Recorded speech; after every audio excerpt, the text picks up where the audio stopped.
Oh, hey, fancy seeing all of you here. I have to cancel this off on my iPad first before we do anything else.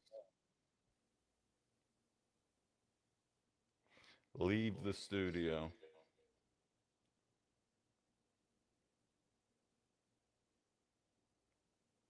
If I just turn it down, can you just not hear me anymore? That's perfect. Okay. Oh, except for now, this is doing that. Hold on. Hold on. All right, this is fine enough. Hello, everybody. Hello, hello. It's going to be a little of a touch and go start here. I have to send a link off. Well, hello, Justin. Um, I am glad to be back home. Thank you very much for asking. Not new decorations, same old decorations, just back at my old place again. Yeah, it turns out I could have had it like 4 days ago, apparently, based on what Drew from Spectrum told me, who's a fucking saint. Drew's fantastic. He actually drove out here from Michigan because of the storm damage. And because they wanted to grab some extra people, given how much help they needed. So he's been living in the Fox Valley for the last 10 days. And now here we are. If you guys will bear with me for 1 second. So we have Mark Scheffler coming on the show at 10:30. Um, and I literally just got internet back and still haven't sent him a link to be able to join the show. So I'm just going to do that right now as I am talking to you all. If you will just bear with me for 1 second here. Like I quite literally, Drew was walking out of this house, of this apartment while I tried to get him to come on, Ken. I was like, dude, you want to hop on and talk for a minute? I said, I'll give you some love. He goes, just tell them they were here to represent, or Michigan was here to represent. And I was like, yeah, I can do that. 800 followers. I didn't even see. You guys broke that news for me. I didn't even know that was happening. But I'm here for it. Now, I'm not sleeping on TikTok. Just give me a second here. All right, everybody chill the fuck out. Okay, Mark. Let me just type an email to Mark Scheffler really quick here. Mark at Mark for info. And then the other email address was.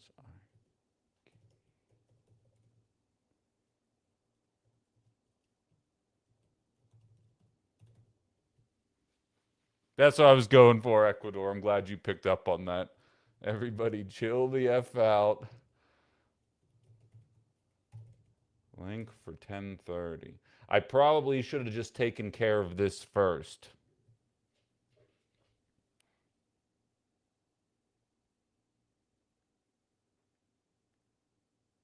All right. So that's at 10:30.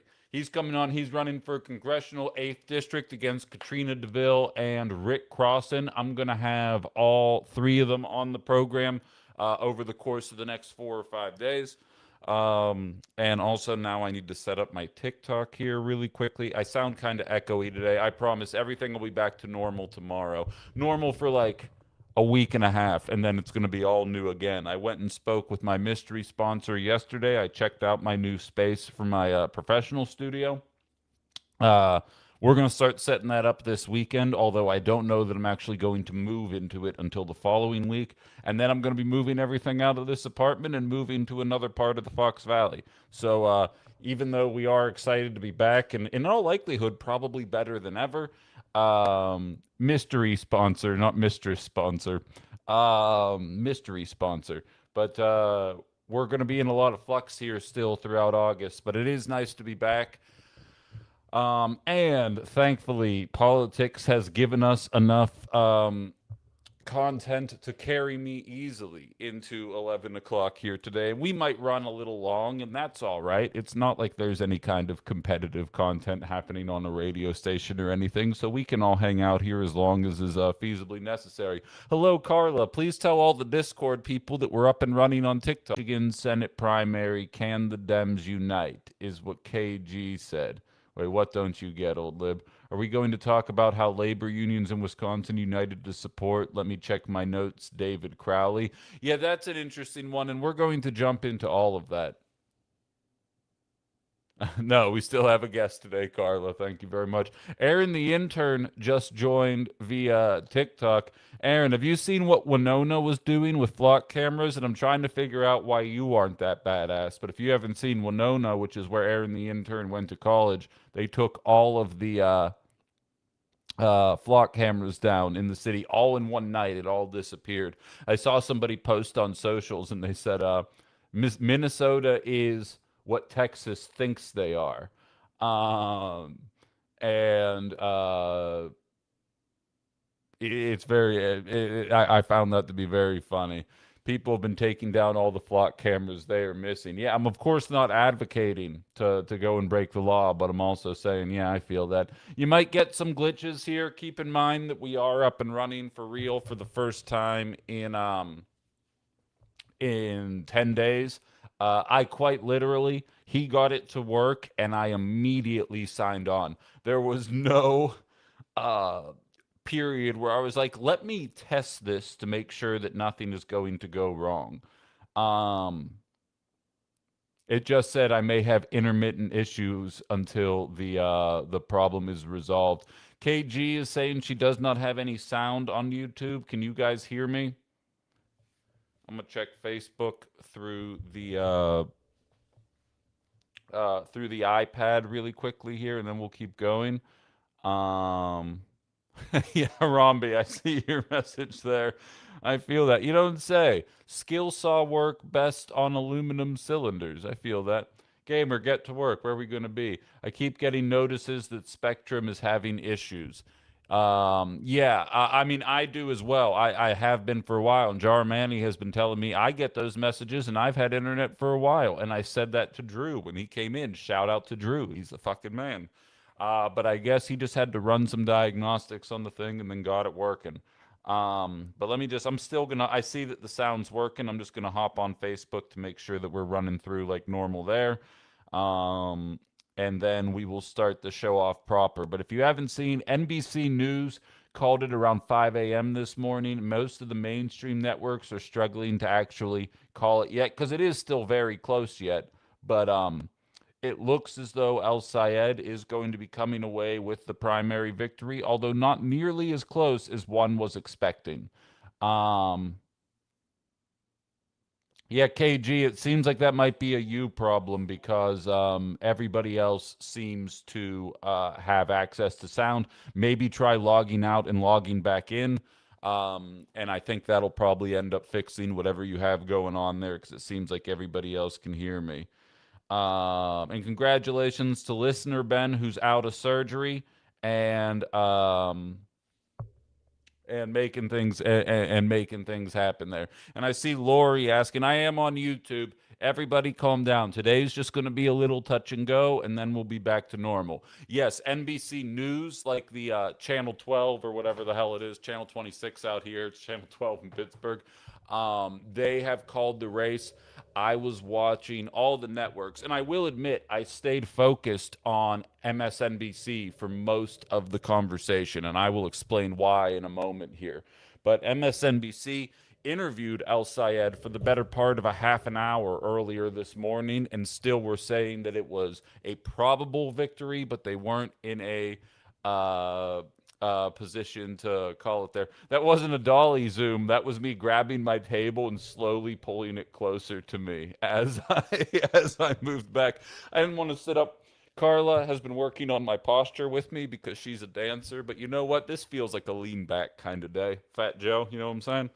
Um, yeah, I was up until probably 1 o'clock in the morning watching it, but I didn't ultimately see it. But here's why I was watching MSNBC. Because I'm not professionally or classically trained, but I do come from mainstream media technically.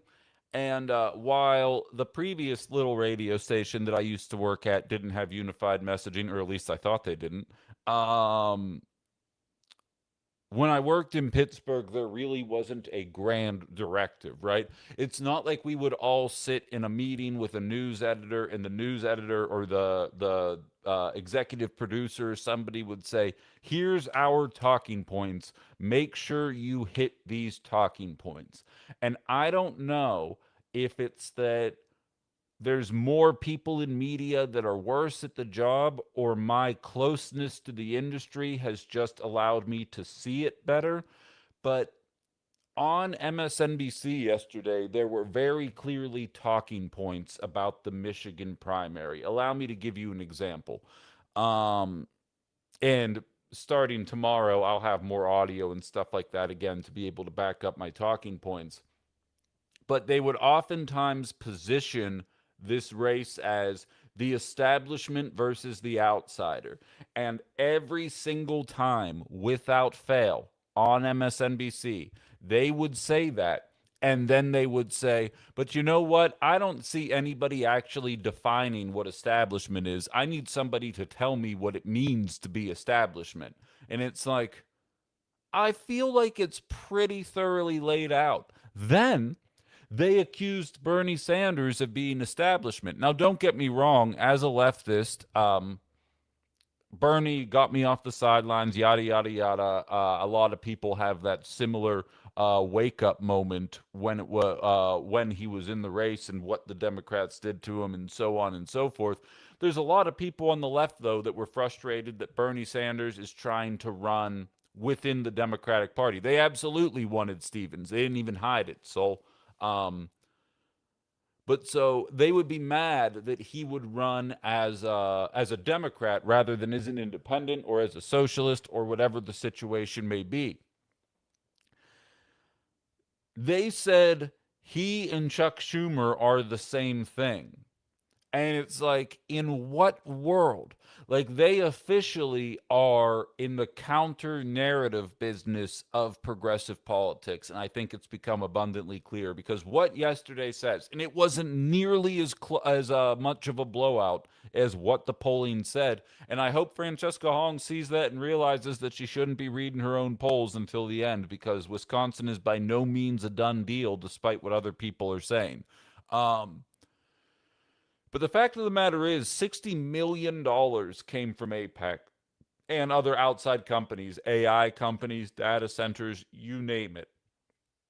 Major companies. And by the way, in Wisconsin for Tom Tiffany and a lot of state level races, two billionaires are propping up the entire Republican movement. If Republicans are out there saying they actually want to get big money and billionaires out of politics, they cannot, in good conscience, assuming Fran Hong comes out of it, if it's any of the other more liberal candidates that will take that corporate money, well, we're back to square one. But we are at a point right now where there are candidates winning who are not taking that money.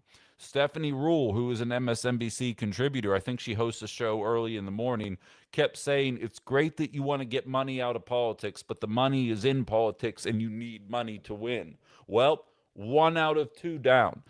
$60 million made it much closer than I believe it had any business being, but it still lost. And I think that is a sign of things to come here as people move forward. It's going to be on El Sayed to win and then get shit done.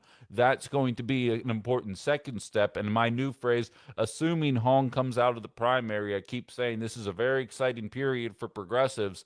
But the real exciting part is when you get to hold the people you voted for to account. Unlike MAGA, unlike Blue MAGA, progressives show up and say, you ran on this, you said you were going to do this. Why hasn't that happened yet? And I am very much looking forward to being able to do that to people that I actually expect good things out of. And I can't say that had Haley Stevens won, I would expect good things. I see Kristen asking about it. Kristen, you can check out yesterday's show on YouTube. It is available there, but I did jump into it. I'm not going to rehash my thoughts on the Crowley event today. But I did go on Monday. Um, but so, excuse me one second here. I'm just going to jump on YouTube there. I see Israel in my dreams. No, exactly. Yeah, I had Fran on the show back in May when I was still on the radio. I'll probably get her on one more time before the election. We'll see if she actually has time. I mean, I don't expect her to make a special concession. And I still need to get Crowley on. I'm going to have to work overtime now that I have internet back and can actually do the damn thing. I'm going to try. I have quite a few things that I need to schedule over the course of the next 6 days. Um, Aaron's being a nerd doing schoolwork. That's fine, I guess. I thought this was where people came to learn, but that's fine. But it was much closer than a lot of people were expecting. And look, Dom Toretto said it doesn't matter if you win by an inch or a mile, winning is winning. And that is absolutely true. I live my entire life based on things that Vin Diesel says. And El Sayed is going to come away with a victory, but it's by about 15,000 votes rather than the probably 150,000 votes that I think a lot of people were anticipating. You know what's interesting about that is I showed you guys the graphic probably 2 weeks ago showing that Francesca Hong is on pace to win every primary except, or excuse me, every district in every county. There we go, Ben. Come on now. Every county in Wisconsin except for Milwaukee County. And I put the graphic up for you guys, and I showed the race in 2016 between Bernie and Hillary, and Bernie won every single county except for Milwaukee County. Now take it to Michigan, and it looks like Al Sayed is about to win by between 15 and 20,000 votes. Bernie Sanders beat Hillary Clinton by 19,000 votes. So it really is mirroring the exact same sentiment that was out there in 2016. Susan, the channel's just my name. Just search Ben Cominos. Tell your friends to search Ben Cominos. Then tell them to tell 3 friends to search Ben Cominos. And if they don't, I can do like Candyman. I don't want to do that. That's not a threat, though. That's an absolute promise. So they have to tell 3 friends by 9 p.m. today. Otherwise, I Candyman. Hello, Nataki. Um, Carla's saying as much as she loves Fran, I don't see that happening. Why are you saying I have 0 dignity left? What did I do? I don't even know what I did. But in any event, um, oh, it was probably the Candyman thing. Yeah, that's fine. Yeah, begging for followers. That's fine. Need to get to 1,000. Well, what do you guys know? But the what's interesting about this is though, and I can tell a lot of you guys were watching mainstream media, they were acting like Haley Stevens was the underdog because of polling. And please tell me if you guys watched or read any of it that you didn't see the same thing. Politico even has an article out right now that says progressives didn't get the primary night that they were looking for. And it's like, well, the majority of progressive candidates won despite being outspent heavily by billionaires and corporate interests. And people are acting like it would have been an upset for the more traditional liberal candidate to come out of these elections with a victory. And I just don't understand the logic there whatsoever. And as I often tell you guys, the gaslighting and obvious misinformation on MSNBC and CNN is palpable, but it is different than Fox News. Everybody within the sound of my voice right now can turn on Fox News and know when they're hearing bullshit. Some of you will turn on MSNBC or CNN and not realize that you are getting the same thing. I used to have a catchphrase on the radio show, and I would say the only difference between CNN and MSNBC versus Fox is a lawsuit. Fox News at least got sued for feeding their followers a bunch of bullshit about the 2020 election. But MSNBC and CNN are viewed as, oh, they're doing the best that they can. They're at least providing us with the real news. They're a counterbalance against fascism, don't you know? And you're now watching it play out that that is very much not the case. And so El Sayed comes away with a victory, and they're immediately saying, what can he do to bridge the gap? How can he bring liberals onto his side? And I maintain, as somebody who voted for Kamala Harris despite being livid with her the entire time, there was an entire uncommitted movement surrounding Kamala Harris where people said, do X, Y, and Z, and if you don't do it, I am not voting for you. And liberals lost their mind because Kamala Harris refused to do the things that people were asking for. Flash forward to today, and those same liberals are saying, well, now I'm the uncommitted movement, and El Sayed needs to meet me where I am, otherwise I'm not voting for him. Great. That is how politics is supposed to work. So then tell me, what do you need to see change in order for it to happen? Because, and I realize I'm probably going to get labeled a certain way for saying this right now, but I can't help but notice that the one through thread between El Sayed, Mamdani, Platner, Francesca Hong, Ramos in Colorado, all of these progressive candidates that are showing success in their races right now, the one through thread is that they are saying they no longer want to send our tax dollars to Israel. And I can't help but think, like the majority of people online want to say that, but also recognize that being pro Israel in 2026 is not good democratic politics. Because what about El Sayed's platform is truly that off putting for anybody who alleges to be to the left of center? Medicare for all, getting money out of politics, ending Citizens United, putting tax dollars in the pockets of Americans rather than sending it overseas. What about that platform doesn't feel democratic to you? When Kamala Harris would not allow Palestinian people to speak at the DNC, when she could not articulate a game plan for how she was going to do something different than what the Biden administration had done for the 15 months prior to the election, when she could not call out corporate greed and corporate money and instead took billionaire donations and allowed that to shape her political message, there was an obvious frustration within the left. I would defy, and I'm going to share the link to take part in this show here in the comments on YouTube right now. I would defy somebody who traditionally votes democratically to tell me why an El Sayed and by extension a Francesca Hong might not be the candidate for you. Like, I'm interested. What is it about their policy? Because I don't believe most of the people online are real. I believe they are bots. I believe they are paid shills. I think they're trying to fight a losing battle, convincing Americans that giving money to Israel is in our best interest. And 4 out of 5 Democrats, not to mention 2 out of 5 Republicans, do not see that through that lens. When you look at it as a majority, more than half of Americans don't feel that way. And as we talked about last week, now you have these cute girls on social media in provocative positions, essentially doing everything except calling Muslims racial slurs and talking about how important it is to continue our relationship with Israel.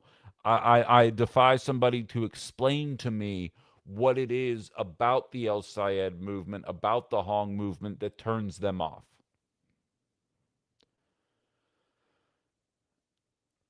Global Solidarity Now saying the battle is in the Democratic Party. The orange blob is not really an issue. Exactly. No one is scared anymore of what he represents. They want to know that what the Democratic Party is offering is real. Juba says the establishment are the center right Democrats who keep betraying us. He's going to show Schumer. Exactly. Exactly. Um, it's been absolutely wild to watch. You watch in Wisconsin right now. It's being reported by a betterwisconsin.org. New campaign finance reports reveal over 99.99% of individual contributions to the Republican Party of Wisconsin and Assembly Republicans come from two MAGA billionaires. 99.99% of the donations into the Republican Party are coming from two billionaires.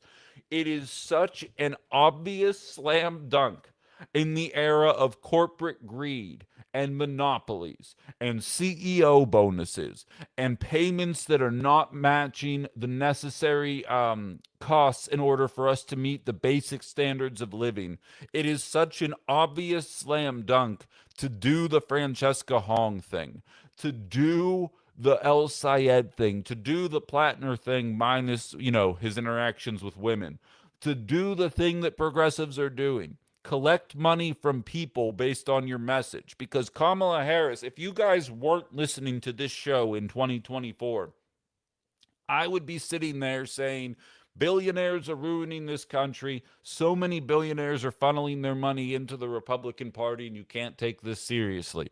And then inevitably, MAGAs would call my show and say, Ben, billionaires are funneling money into the Democratic Party too, just not as many. And you know what I had to say? You're right. They're just as willing to take money from the wealthiest people on the planet. They're just not as good at negotiators as the Republicans are, and that's the only difference. El Sayed, when he is running against a corporate-backed AIPAC-funded Republican, can say, I took money from you and I'm going to make your life more affordable. If Francesca Hong comes out of this primary, she can say, I took money from you and I'm going to make your life more affordable. We just watched a candidate, a Muslim, by the way. I don't care, but I know America does. We watched a Muslim win an election with $60 million levied against him. These billionaires can funnel all the money they want into it. And you know what? There are rural parts of Michigan that showed up for Haley Stevens in ways that weren't anticipated because they're rural enough that door-to-door politics don't work that well. And you know what they do? They don't do the internet. They still have cable. They still have satellite. They still watch TV. $60 million buys a shit ton of ads on television, and they were inundated with pro Haley Stevens content. And you know what? I think in some rural areas, she probably outperformed a little better than expected.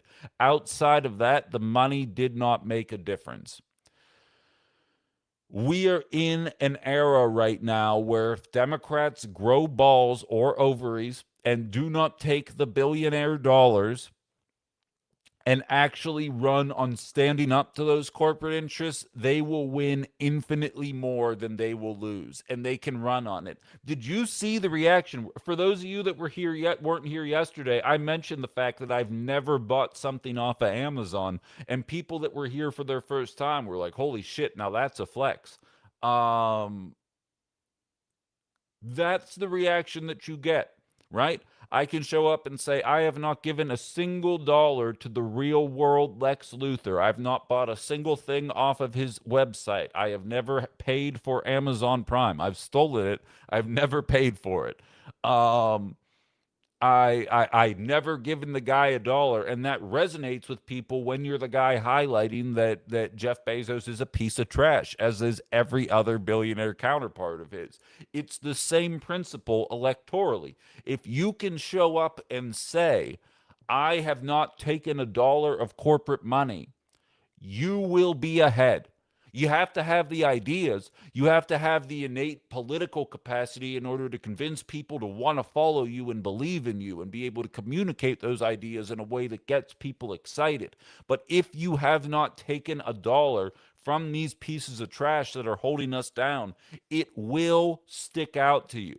Missouri is deep, deep red. Back in 2024, they had a referendum surrounding increasing the minimum wage and guaranteeing sick leave for workers. The Republicans in the state made it so that you needed 60% of the voters that took part in something to vote for it in order to pass, and more than 65% of people voted for it to pass.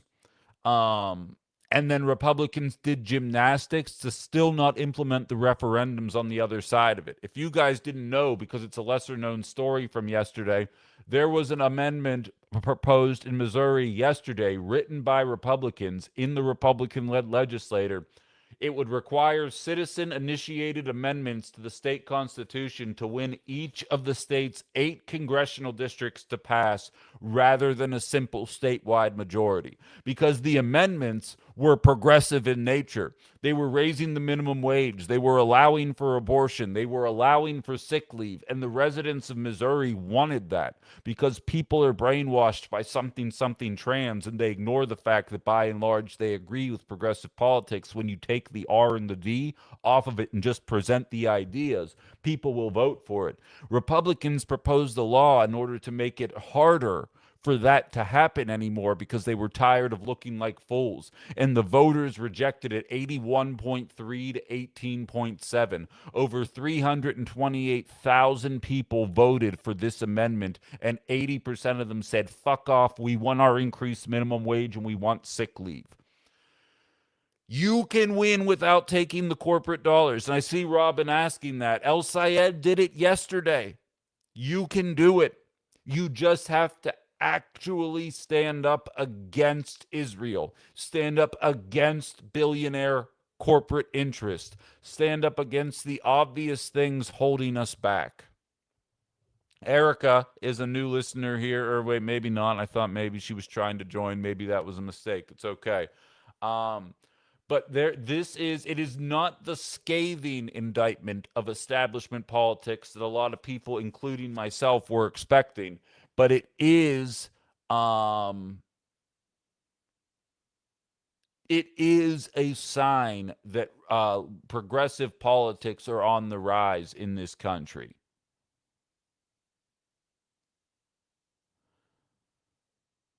All right, I'm way behind on the chat here. Let me see what's going on. I was very glad former Obama strategist David Axelrod talking about AIPAC influence. Predictably, he was accused of promoting conspiracy theories. Well, here's the thing, Juba, and I know you agree, and I'm going to have to teach you how to take part in the show again. A lot of people have told me they've missed your voice. I'm sorry for your losses that have taken place over the last couple of weeks. I haven't been in contact with you lately, but I'm sorry that's happening.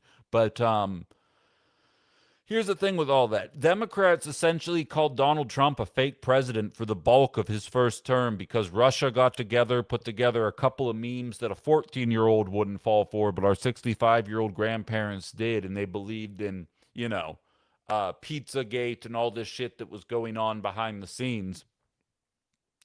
But then AIPAC can show up, drop $60 million into one race, and everybody's like, I don't understand why people are calling this foreign interference. And it's the same people that cried about memes on Facebook for the better part of 3 years for why Donald Trump was able to beat Hillary Clinton.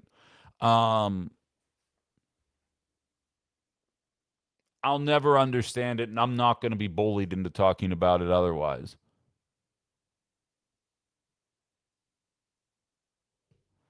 Syed speaking. I saw him talking earlier. Is it official? Have more groups called it?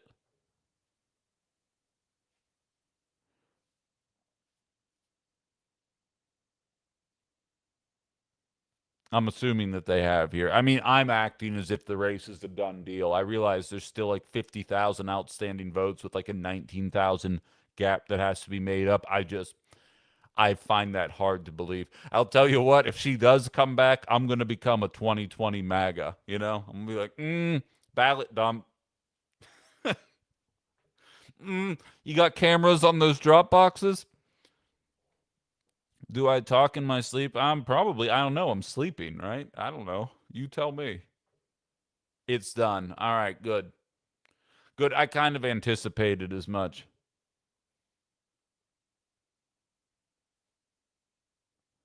Some of us boomers are ready for a new direction, although fellow boomers are scared China will use Hong to invade us. To me, Herb, and I know you're wired differently, but like, I'm already anticipating Democrats being the one to usher us into a war with China. And they're going to tell you that it's because of the people in Taiwan and human rights and something about the LGBTQ community or women or something. And in reality, it's just that they're an economic competitor. I would defy liberal boomers. Conservative boomers aren't going to vote for Crowley. They aren't going to vote for Hong. Like, the idea that that's going to happen is laughable.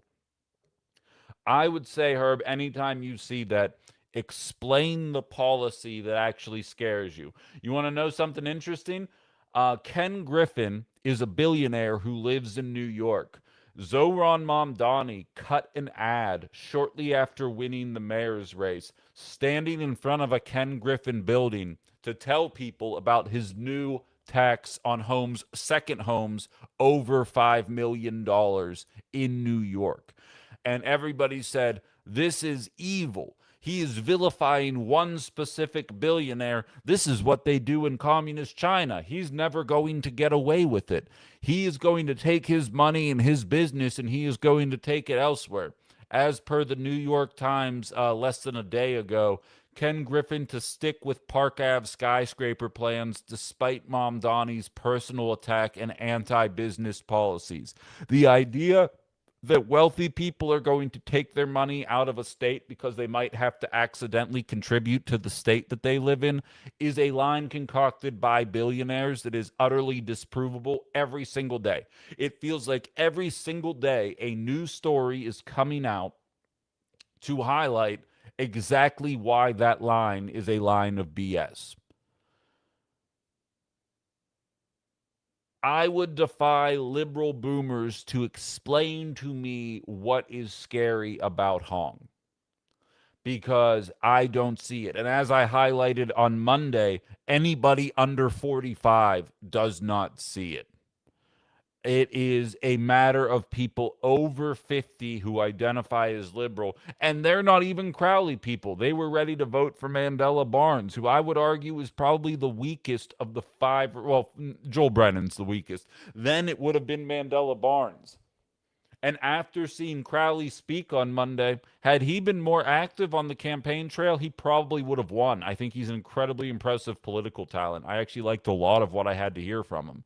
But I'm gung ho. I want transcendent change.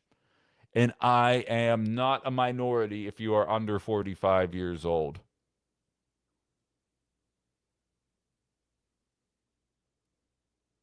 Robin says intelligent boomers want young candidates with new ideas.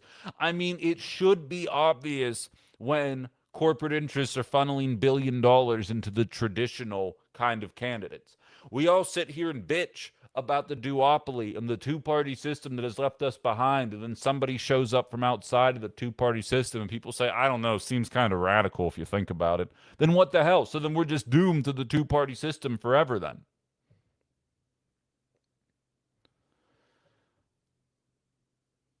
Thank you for that Jarmani comment about Floyd there. In 1960, it was said that if John Kennedy was elected president, that the Vatican would control the White House. They always have some kind of narrative, and it's always designed to keep you scared of change. And conservatives innately, by definition, are scared of change. I'm back in the lair, Violet. Yes, I am. But Democrats should be smarter than this. And the fact that they're falling for these lines blows my mind. Eljo says, I have to sign 8 waivers for my kids to take a Tylenol at school, but these people think that school nurses are performing gender reassignment surgery at recess. That's who we're dealing with here. No, exactly. And again, if you're sitting there thinking 2020 was rigged, it doesn't matter if David Crowley or Francesca Hong comes out. Like, you're not going to meet these people in the middle. And I think that pipe dream should go the way of the dodo. Millennial splaining, I love your name. Welcome. I think you'd get along great here. Democrats are crapping the bed hard. How do you figure? Is that in a positive way or in a negative way? I can't tell how you mean that. David says, I strongly dislike fear-based politics. Scaring someone into your vote is not the right way. And David's running for office locally at the Green Party. Hasn't taken any corporate money. Um, You gotta keep your eye out for people like this. Absolutely. Ken says, sounds like Wisconsin needs our Supreme Court to lock down campaign donations here in Wisconsin. Yes, we do. Yes, we do. Elon Musk is going to funnel a shit ton of money into this race. And you know what? If Francesca Hong comes out of the primary, Elon Musk can funnel money in, and then the Democratic voters can say, "We're not funded by billionaires." And for the first time, they can actually fucking mean it. Because they also take money from billionaires, they just don't take as much. What we need is a new class of people coming into politics that aren't getting into it to get rich. And by the way, I'm willing to bet they're going to El Sayed's still going to get paid. You know what I mean? He'll find ways. Francesca Hong will find ways to get paid. Everybody's going to find ways to get paid. You know what? Enact Medicare for all and do all the fucking corruption you want. I don't care. I wouldn't care at all. Donald Trump, if he actually were making life more affordable for Americans, they wouldn't give a shit about 2028. You know why people are mad about Trump 2028? Because he's failing. By every conceivable metric, he's failing. And so that's when people get frustrated. Corruption doesn't bother me one bit if American population is better than they were on the other side of it. And I do not care if you use your seat to make $1.2 million, but you also make sure that a company like Google that makes $160 billion in profits in 2025 isn't allowed to fire employees while engaging in stock buybacks. That is a net win for me. And if you're a candidate that does that, I don't give a shit what kind of corruption you engage in on the side, as long as you're making plays for all of us in the interim. Millennial Splaining went on to clarify, OMG negative. They should have impeached the second he got into office. Now he's going to cancel the midterms and we're officially in a dictatorship. I don't know. Again, I think he has to be good at the job for that to work. And I mean, I realize that the most slavish of MAGA devotees are pretending like the economy is good and Donald Trump's doing well. You got your Todd Pingles, you got your Floyd Pingel, you got your Floyds on YouTube that are going to pretend like Republican politics are working. But for the rest of us and anybody who's independent, I don't think the fact that Francesca Hong has said some weird things about Thanksgiving is really going to resonate with voters in any kind of meaningful way. And for the record, it's not too far off from shit that I've said on this show. You guys realize you could just pick a random Thursday in July, get together with your family and eat turkey, right? Like the idea that we all wait for a day, essentially based on what was a genocide, but sandwiched in between that genocide was like one nice meal between the pilgrims and the natives. Like, I'm not saying abolish Thanksgiving, but I'm also saying if you have the capacity to think critically, you can look at it and be like, I don't have to wait until the fourth Thursday in November to go eat turkey with my family. I could technically do it whenever I want. Oh, sorry, gamer. That was Todd Pingel, Pingel. By the way, so he was emailing me yesterday. If you guys weren't listening, and I gave his email out to everybody who was listening, fucker emailed my dad and told him what I said to him. That I got to admit, that was funny. That was funny. My dad calls me later on in the day because he was out working. My dad calls me. If you weren't listening, I kind of let Todd Earl Pingel, Pingel, have it on the show. And then I don't know how he found my dad's email address because it's an AOL account. And he found my dad's email and he CC'd me on it. And he was quoting because I said some mean things to him. And he quoted my email to him and he sent it to my dad. And my dad and I are not very similar, but we love each other. We're great, but we're not very similar people. And so my dad's calling me. I said, I think I know why you're calling me. And he had a question about his phone company. And I was like, oh, that's not why I thought you were calling at all. And he's like, why'd you think I was calling? I was like, did you see that email from that guy who was asking how you raised me and so on and so forth? He goes, oh, no, I delete any emails from email addresses I don't recognize so that I don't get scammed. Which, first of all, good note for any boomers in the audience who don't live close to their kids. But then, like, once I told him what happened, then we both started laughing about it. He goes, "Oh my God, that's hilarious. What am I going to do? Fire you? Am I going to ground you?" And I went, "I know. It was hilarious." I said, "You should go back in your deleted emails and read it if you haven't seen it already, because it'll crack you up." Um, A lot of people loving that story. Yeah, you guys, you don't know the half of it. You don't know the half of it. What's up, Sober and Callie? Welcome to the party. Thank you for being here. Do you think traditional Dems will take their ball and go home if Hong wins? I hope not. I surely hope not, Jeff, but it could happen, but I don't know. Sharon says we couldn't elect a black woman to the presidency and are still in angst about a male black president. Do you seriously think backwoods Wisconsin would vote for an Asian woman? Here's the thing, Sharon. Kamala Harris could have won if she just would have been more to the left.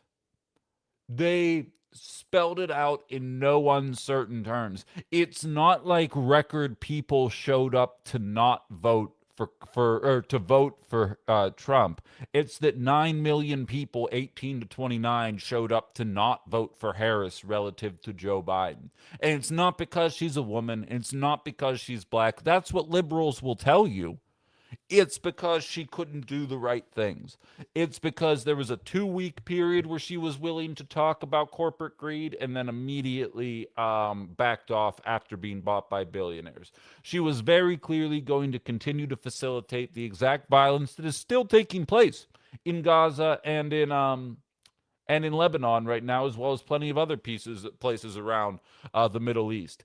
She would be at war with Iran right now. There are a number of Democrats that cannot bring themselves to condemn the war in Iran. They can condemn Donald Trump and how he got us into Iran, but they cannot condemn Iran itself. Kamala Harris lost not because she is black, nor because she is a woman. She lost because she was forced on us because she was a very unlikable candidate.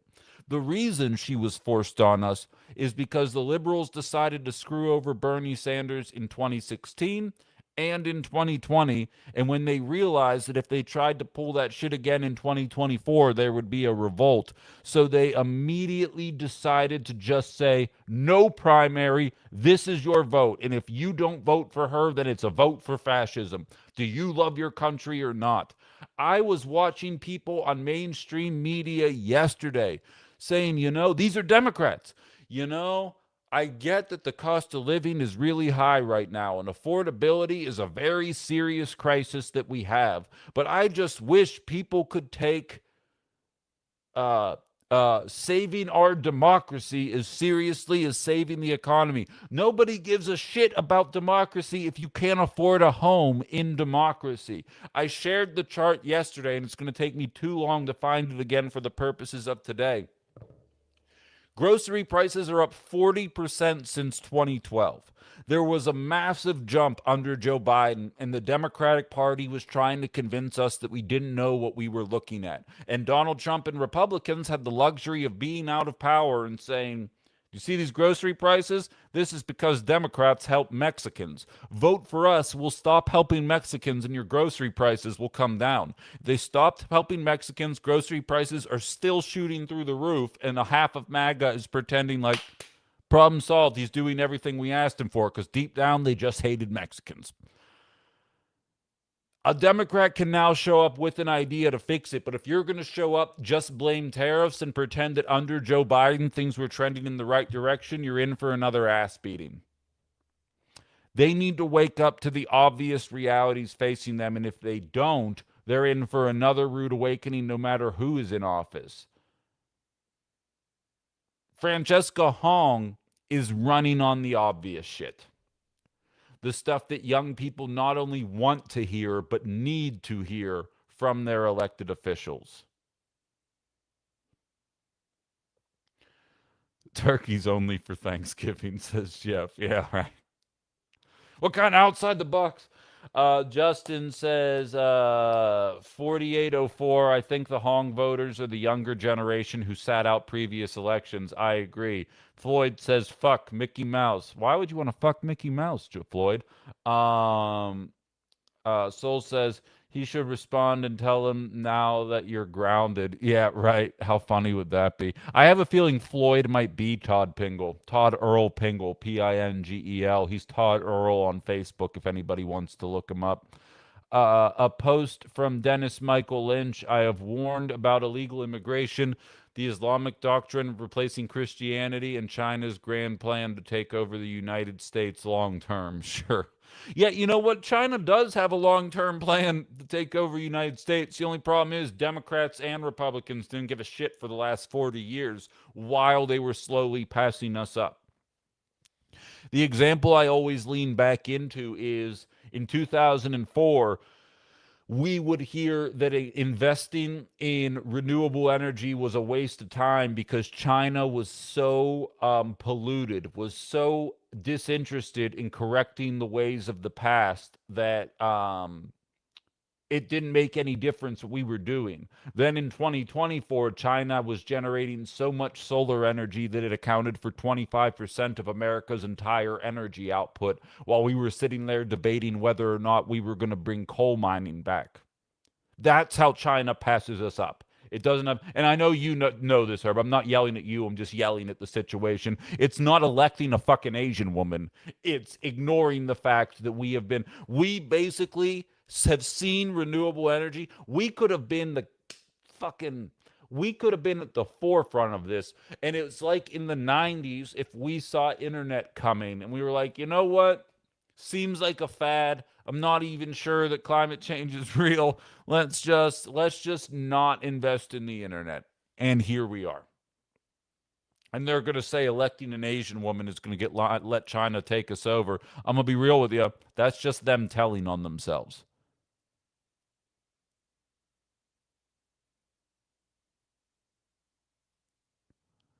Ben, are you talking about Todd Pingle of 17? Well, no, I don't want to. I don't know because there are multiple Todd Pingles, so I don't want to. I don't want to be doxing addresses and whatnot because there's a guy named. He changed his name on Facebook to Todd Earl once I threatened him. He told me I didn't have any listeners. Meanwhile, over the course of a 24-hour period, between 2 and 3,000 people watched this show across all platforms, and so I told him. I said I'm going to let all my listeners know how to find you, and they might have some words for you. And so he blocked me and changed his name from Todd Pingle to Todd Earl. And it's a picture of him in overalls looking like a goober. So that's the guy. And if that's the guy you found, then you're right. But I don't want to be harassing people that have nothing to do with that dickhead. Um, Ben, on your Facebook, I can't follow you with a page. That's interesting. I don't know how to change that right now. Now that I have internet, I can look into it though. I'm working on the Discord. Don't worry. We're having an issue that I don't want to get into live on the air, but we'll work on that. Um, you said transcendent. That's gonna freak MAGA out. KG said. He say trans? Thank you, Violet. I'm not going to say that out loud, but I appreciate that. Do you think he requires TP? He just might. More BS. I have often stated that if there is ever a civil war in the United States during my life, it would not be North versus South. It would be China versus the Islam to see who takes over. Jesus Christ. Yeah.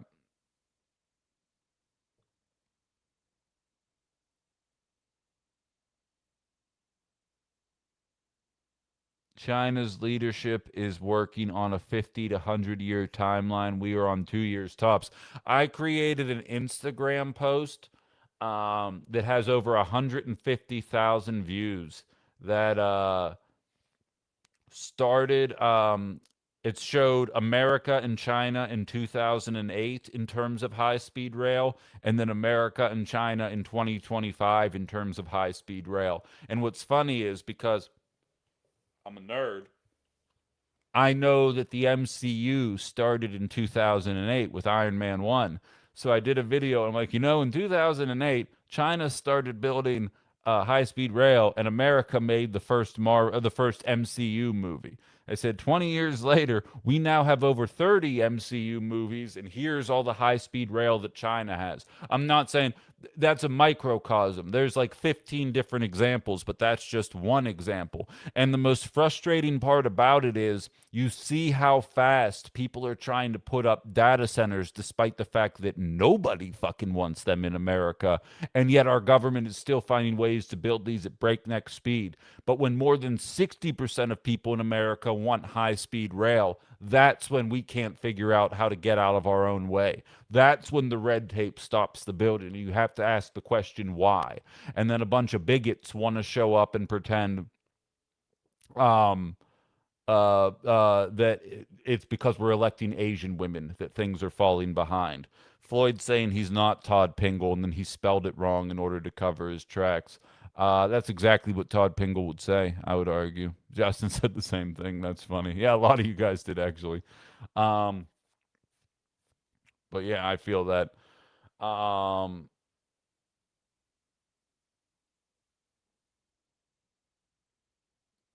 yeah, you guys are great. But anyway, I think I'm gonna let you guys handle trolls going forward. And I'm just gonna go about my business. I think that's the best way. Just Jay said she saw Eric Adams. That's the former mayor of New York. Was in Wisconsin trying to get people to vote for data centers. Exactly. I saw a story shared by Dan Schaefer of the Recombobulation Area. I don't know if I'm going to be able to find it for the purposes of today, but it was talking about how a company wanted to work in Wisconsin until it found out that it had to get approval from the community. It wanted to work in secret. And when elected officials said, no, we're going to do this out in public, they said, you know what? Never mind. And it's like, I can't figure out why people don't like this stuff. You know what I mean? And by the way, that's why Eric Adams got his ass beat in a primary by another progressive. Waka waka, Blue MAGA. Um,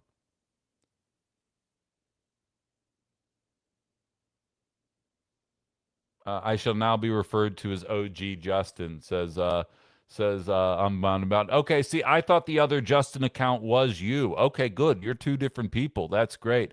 Justin number two, you guys work it out. You guys work it out amongst yourselves. But I appreciate that both you guys are here. Um, yeah, we got OG Michelle, we got OG Justin, and you can just be Justin. CSC. If you don't feed the trolls, they tend to get bored and move on. Yeah, I feel that, Herb. I just have a sickness. My TikTok friends always tell me that I need to chill out, and I can't help myself. I just have a thing. Um, Erin, the intern, when she used to tell me a thing, she would tell me to put my hands up because I would get trolls via text at the little radio station that I used to work at. And I don't have it in me to not immediately respond and like respond. I grew up on Eminem, you know what I mean? So I pull both barrels out and I'm just like, "Oh, really? Watch this." And then I just go. Um I can't help myself.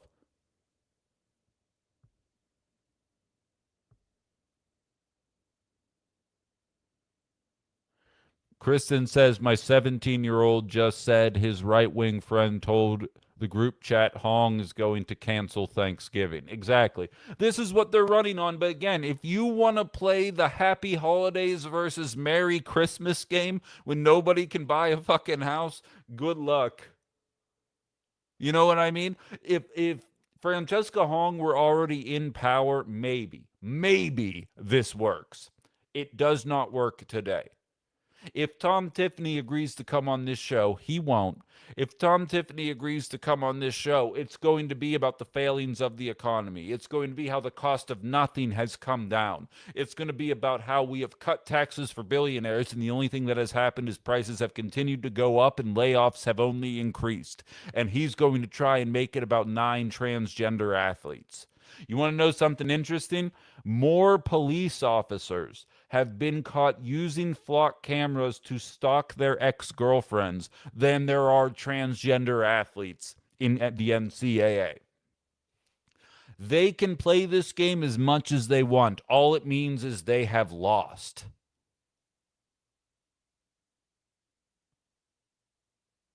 So I feel that I understand 17-year-olds are going to be 17. And honestly, Kristen, it hurts my heart because I know you messaged me within like a week of me starting my show, and we've been in communication via email the entire time I've lived out here. And I remember when your kid was 13 and you were telling me about him being 13 and now he's 17. It's like, fuck. um, what are we saying there? It's all good as long as they don't start flinging poo. Yeah. Feed a cold, starve a troll. Yeah, I feel that.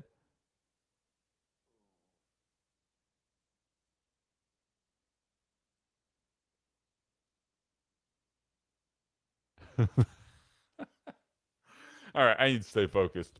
But so,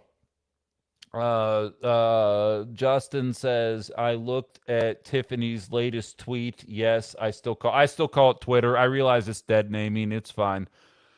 And now I feel like I need to rinse my eyes out with bleach. Let me see. I'll search it right now. I'm sure it's dumb. I can search the internet now. I don't know if you guys have ever heard of that, but it's a thing called the internet. Um, except I didn't do it right because I'm not good at the internet because I haven't been on it lately. Okay. So the most recent one from 14 hours. I loved traveling across Wisconsin to meet so many of you making cream puffs at Racine County Fair, talking with folks in Prairie. I'm going to butcher that. Visiting Tenuda's Deli in Kenosha, gathering with supporters in Ripon. Let's keep Wisconsin, Wisconsin. And you know what's interesting and what sticks out to me about that tweet relative to what I saw yesterday during the El Sayed election?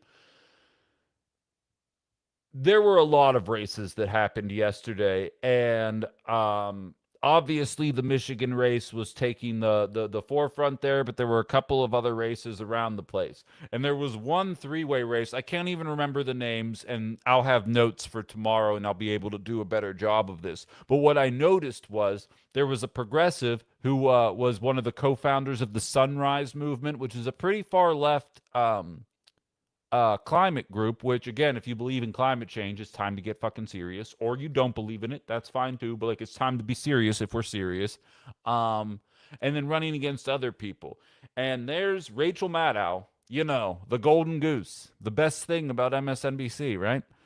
And she's sitting there saying it's surprising to see this activist beating out a former National Guard member who did X, Y, and Z and is a black man and is a father of two, and talked about him for 30 seconds without saying a single policy. It was all qualifiers. It was like, man, you look at that resume and it's surprising that he was able to beat him. Well, okay, a resume is one thing. Lindsey Graham had both of his parents die within like 15 months of one another and adopted his kid sister and raised her as a kid himself, pretty much. That on paper should make you one of the best senators in the Senate. Like, that's the kind of way that you should grow up and be. If you told me this guy, as someone whose life was absolutely fundamentally changed as an early 20 something from losing a parent, and I think I'm a better person because of it. If I lost both my parents as a teenager and had to mature fast enough to be able to raise a kid basically while I still am a kid, you should be coming out of that very in favor of social spending and um and funding social programs and understanding that through no fault of your own, you can be thrust into a situation and you're going to need a government to be able to bail you out. And you know what? When Lindsey Graham was a kid, it's exactly what the fucking government was doing, because boomers had access to a government that was taxing billionaires and preventing stock buybacks and doing all the right things. And instead, he came out of it, became a warmonger, and in my opinion, while he didn't pull the trigger, is absolutely responsible for hundreds of thousands of deaths all over this nation, as are a lot of people in our Congress. So the idea that a resume matters doesn't matter. Tom Tiffany has a tweet here talking about making cream puffs and talking with people and going to the deli and gathering with supporters. But he doesn't have any policy. And the reason he doesn't have any policy is because Republican policy sucks and they can't run on it. Nobody believes in trickle down economics anymore. And yet we've done our fourth bout of it in the last my lifetime.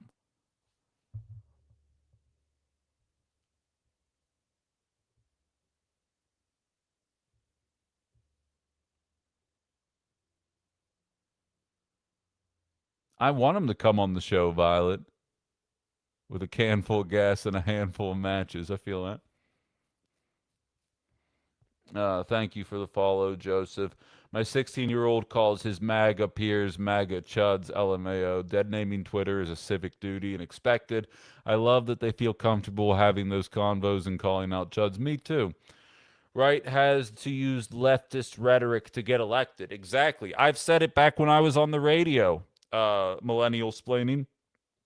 Donald Trump campaigned as a populist, very obviously a fake ass populist. But when Democrats refuse to embrace populism, fake populism beats not embracing populism in any way 2 out of 3 times. And realistically, when Joe Biden won, he ran as a populist. And I would even argue Joe Biden is probably the most progressive president of my lifetime, but just also didn't go nearly far enough, in my opinion, especially at a time when we really, really needed him to.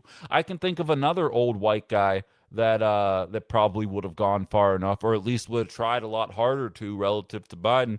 And he's an old Jewish man, and that's ironic because I thought this was a show for anti-Semites, which is weird. um.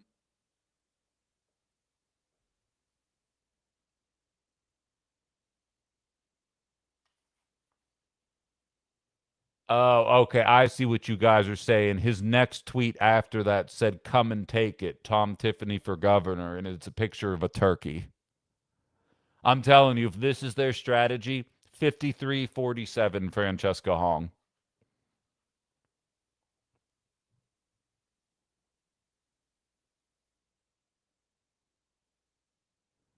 Jeff says Tiffany will never come on your show. I've been asking for a town hall meeting for more than a year. Here's the thing.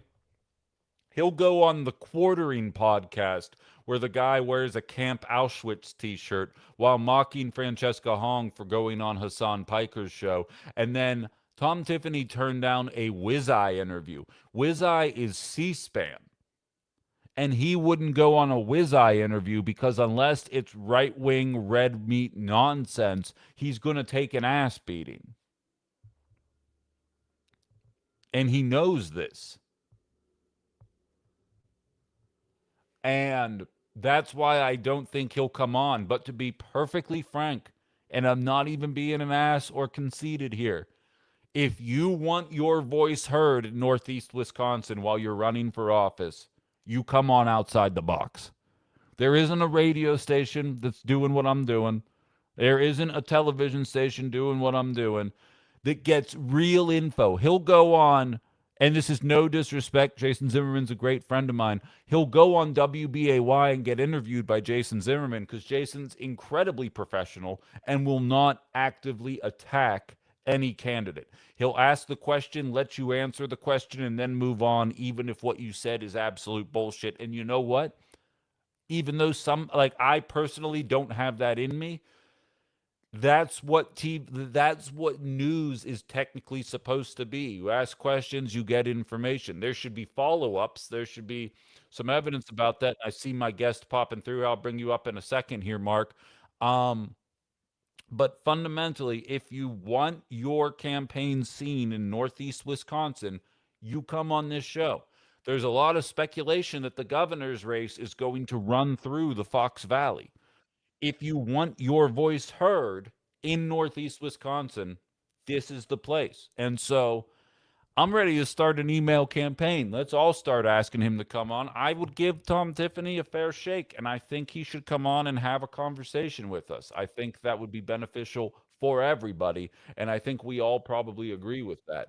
But one thing at a time here. I'm going to wait until after the primary because there's far too many people that I still need to talk to before August 11th. So we're going to knock all of that out first. And so, with that, why don't we talk to one of those people that we need to have this conversation with here, and that is Mark Scheffler. I actually spoke with Mark, I want to say back in October on this program. He's been campaigning for quite a while and had a very interesting conversation with him. We ran into each other again at the debate on Sunday, which, if you didn't see it, is available on my Ben Comino's YouTube page.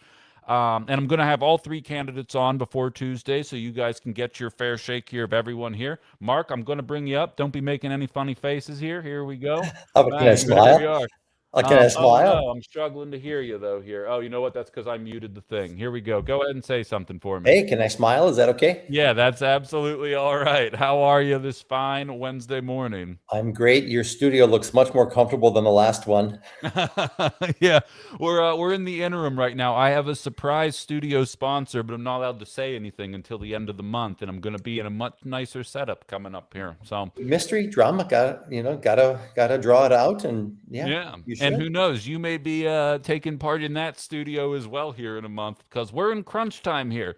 Yeah. We're less than a week away. We watched the Michigan primary kind of play out, and primaries all over the country. Realistically, lots of questions getting answered around the nation. How you feeling as we get closer to the day here? From the get-go, I built my campaign to not only win the primary, but actually to kind of move the needle really on how we run campaigns and how we reach voters across the political spectrum. So, I mean, I built my campaign to win not only in August, but also to win in November. And I'm feeling more and more confident every single day that I've spent the time and I've done the hard work and I've built the coalition that can get us to 51%.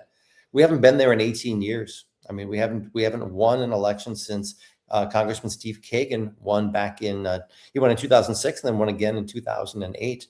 So it's been 18 years since we've won an election. So it's time. I'm ready to do it. Yeah, absolutely. And you're going to earn it, which in my opinion, this is how democracy works best. We've got a bunch of choices here offering distinct visions, although ultimately similar, I think, in a lot of ways. Running for office here, you're taking the approach. Realistically similar to an approach that I have taken in doing this show. A lot of my ideals are Democratic. I have voted for Democratic politicians, although I don't necessarily identify with the party for a number of ways here. And you're kind of running a similar style campaign here in Northeast Wisconsin. Yeah, I mean, so I've been a lifelong Democrat. I've been a member of the Democratic Party. I mean, back in the day, I used to start doing lit drops for Senator Russ Feingold. I mean, so that goes back to the mid 1990s. And, I've supported Democratic candidates and Democratic causes. But, this district is 600,000 folks. And to think that we can all fall just under either, a party on the left or a party on the right, I just think doesn't make a lot of sense. And the biggest challenge is, I mean, we're in a gerrymandered district. It's a 58-42 drawn district. The assembly maps and the state senate maps have been reconfigured to be much more fair and neutral. But the congressional races just haven't yet. But I don't want us to wait 2 years or 4 years or 10 years again to flip a seat that is really flippable this year. And to run a winning campaign in this district, is different because it's a gerrymandered district. It's different than running a race in Milwaukee or Madison or in a safe district that's engineered to have a Democratic win. I mean, we have to build coalitions, and honestly, I think that's the skill that our politicians just don't exercise enough anymore. That is building coalitions, and I use the phrase building bridges, not burning them down. We have plenty of folks in Washington who are more than happy to burn down these relationships, and that doesn't get us anywhere. So, and I didn't mention at the beginning of the interview, for those of you listening, Mark is running to replace Tony Weed in the congressional 8th district here in Wisconsin. Um, you have been reaching across the aisle, and I go back and forth. I mean, outside the box, the basic principle of this show is finding the 70 to 80% that we agree on minus the 20%, and then determining whether or not these voters are winnable versus, what the situation really is. What's your experience been like interacting with Republicans in the 8th district? What are Yeah. their attitudes towards Tony Weed? And is there an issue that you hear popping up more than anything when you're talking to people that don't align with you? Yeah. I mean, so the Democratic Party exists in every single county here in Northeast Wisconsin. I think that's not the issue. The issue is how much do we actually actively engage with people who don't always agree with us on policy. And I'm the only candidate in this race who's done any town halls at all. Tony Weed hasn't done any. My two Democratic challengers haven't done any public town halls. I've done 6 of them. And I started in Oconto and then Marinette, Shawano, Wapaka, Winnicott, Greenville, which is close to the home of the John Birch Society. I mean, these are red conservative parts of the district, and I've been welcomed warmly. And in fact, a great story. The first town hall that I did was in Oconto, and the chair of the Oconto County Republican Party showed up, got on stage to ask me a question. He was I think the 4th or 5th guy to come up on stage, and he asked me a simple question, and he identified himself as a leader of the party. And he said, "Are you for open borders?" And I told him, no, I wasn't. And I told him my step-by-step immigration reform plan. And at the end, he said he agreed with all of it. And at the end of the night, he even got up in front of the crowd to just give me kudos in front of this, 40, 50 independents and Republicans. That's what the crowd was. That's who I invited. And there were a couple of Dems in the room, but mostly it was these conservative folks. And they want what we want, but we don't even have the conversation. And here's another great example. I'm the only guy in this race, the only person in this race who is a member of the Wisconsin Farm Bureau Federation, and they have a policy booklet. I grew up in rural Wisconsin. All my cousins were dairy farmers. My mom was a dairy farmer, so I know this community really well. But the Farm Bureau has this policy booklet, and you look through the policy booklet of what they want. They want less expensive healthcare.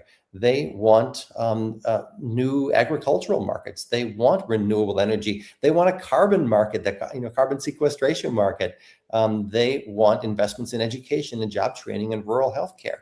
So, I've been criticized by one of my Democratic challengers, for holding my hat out when I go to these things. And I don't know what he means by that, because we're aligned on everything. You're right, Ben. The 80% of folks agree with us, but it's the far, far left and the far, far right that really, they're loud and they pull us in some directions that really kind of pull us apart. And I don't think that's healthy for our democracy at all.